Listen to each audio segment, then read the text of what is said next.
Hi, this is Ryan Bush with Pacific Reiki in San Jose and Aptos, California. When we talk about Reiki, one phrase that often comes up is the Reiki space.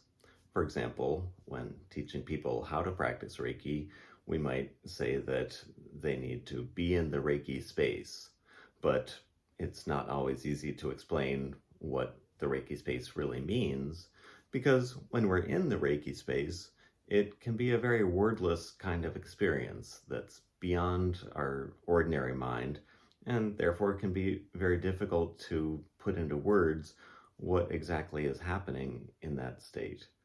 So in this video, I wanted to talk a little about what the Reiki space really is and why that matters, not only for how we practice Reiki, but for how we understand the human energy field and fundamentally all parts of ourselves.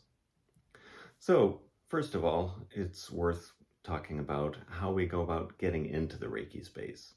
And we can focus on three main factors, one of which is calming our minds. The second is concentrating energy in our various energy centers. And the third is opening fully. So let's first talk about calming our minds.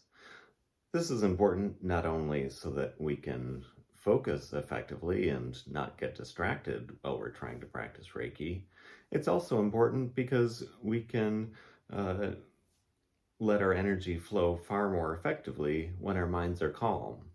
This isn't just a matter of blind belief, it's something that we can feel for ourselves if we're sensitive enough to energy.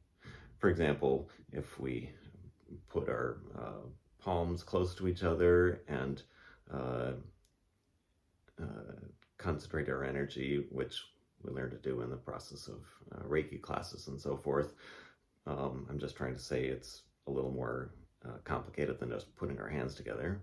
But when our minds are calm, we can feel a lot more flow of energy between them than if our minds are spinning on and on. So this is something we can verify for ourselves, that when our minds are calm, then the energy flows. The second step about going about getting into the Reiki space is to concentrate energy in our main energy centers. We would often start with the belly, or the hara, as it's called in Reiki, and then the heart, the head, and the crown, although there can be reasons for going in different orders, as I talk about in other videos. But in each energy center, we would start by focusing our attention on that area and doing deep breathing exercises. For example, in the system of Reiki, we would use a breathing technique called Joshin Kokyu Ho. So with the combination of focusing our attention and doing deep breathing, we would often use our hands to help intensify the energy.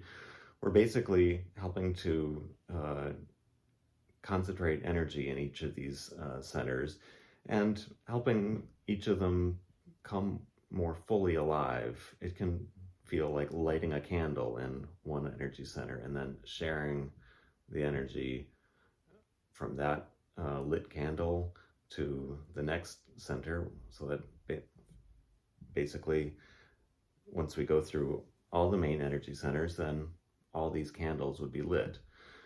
And then the third step is, once we've concentrated the energy in these centers and have our minds calm, then we would open fully.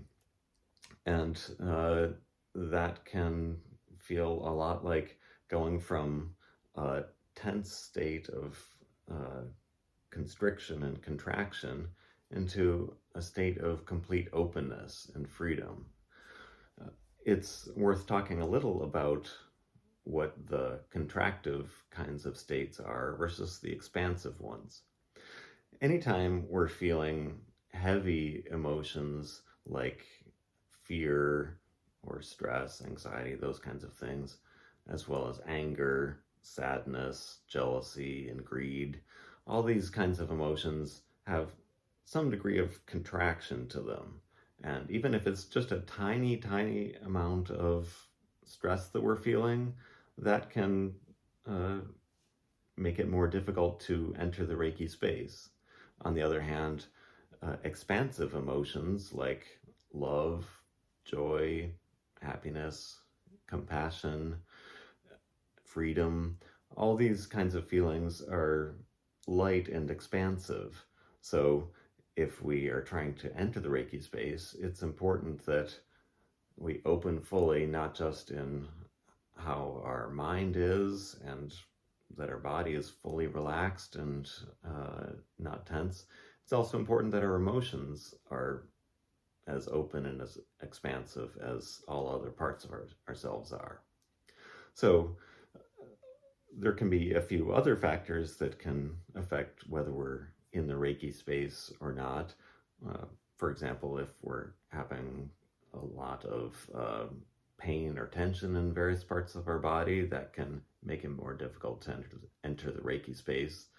Similarly, if we have a lot of our energy tied up in digesting a meal, that can also make it more difficult.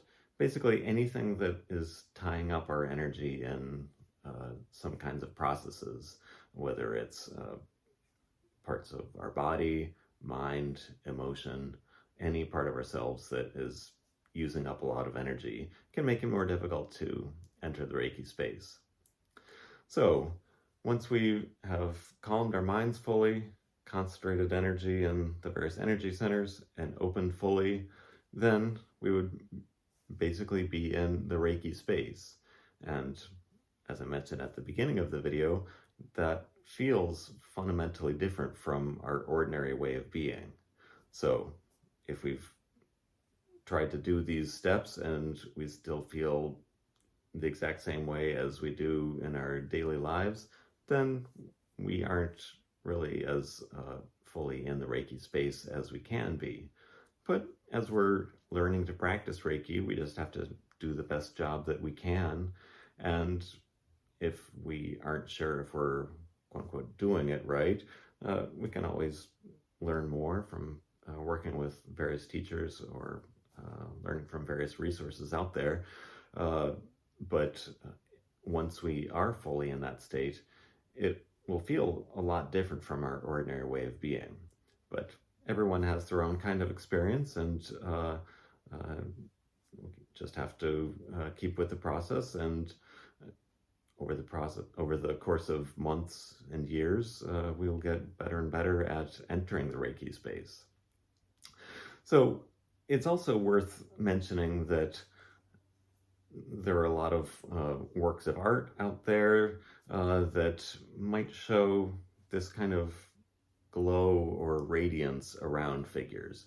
This would be typically shown around spiritual figures or people who are in this state of, it might be described as ecstasy sometimes. But the key point here is that this is basically what it feels like when we're in the Reiki state. That this is fundamentally our birthright as people, to be able to enter this highly energized, fully open state where we're deeply connected with something far greater than our ordinary selves.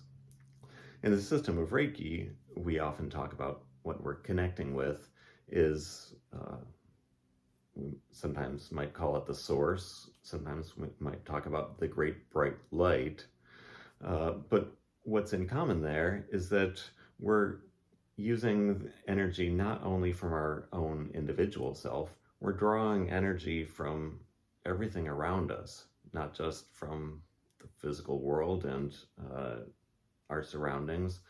If our crown is open, we'll be drawing energy from above as well, which means not just the vertical direction of up, but also higher frequencies and basically an immense ocean of energy that we could refer to as the source. If our head center is fully open, and there's more to say about working with the pineal gland at the top of the brainstem. If that is decalcified, then it can be easier for us to see energy when our mind's eye, basically when our eyes are closed, we may still see images. For example, we might see this blazing, brilliant radiance that might start as a tiny little hole, barely visible, and can gradually expand to fill up our entire field of vision if our eyes are closed.